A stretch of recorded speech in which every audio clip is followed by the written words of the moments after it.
Gun rights advocates love the breakfast analogy. A well-balanced breakfast being necessary to a healthy day, the right of the people to keep and eat food shall not be infringed. See, the sentence protects all food, not just breakfast. Same with the Second Amendment. Here's the problem they're hoping you won't notice. Regulated and balanced are fundamentally different types of words. Balanced is intrinsic. A breakfast is balanced or it isn't. The balance comes from the thing itself, the right combination of nutrients, calories, food groups. No external balancer required. Regulated is passive. It requires an external regulator. Something doesn't regulate itself. It's regulated by someone. When you see well-regulated, the immediate question is, regulated by whom? And the Constitution answers that question explicitly. Article 1, Section 8 gives Congress the power to organize, arm, and discipline the militia. It specifies that states appoint the officers, but Congress prescribes the training standards. Article 2 makes the president the commander-in-chief when the militia is called into federal service.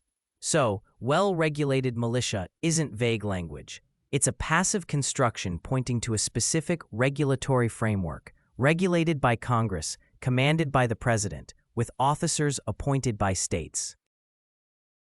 The framers could have written independent militias, or citizen militias, or self-organized militias. They didn't. They wrote well-regulated, a construction that grammatically demands external authority.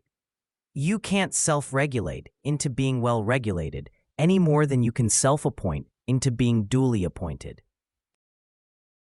The term itself requires governmental control. This is why the breakfast analogy is linguistic sleight of hand.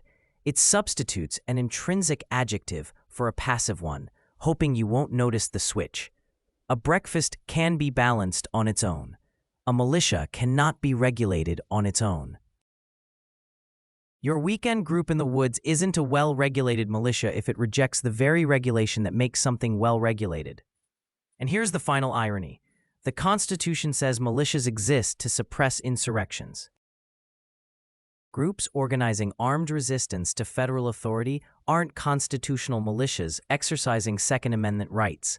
They're insurrectionists, the exact thing constitutional militias were designed to crush. The Second Amendment protects militias under government regulation. The breakfast analogy tries to make you forget what regulated actually means.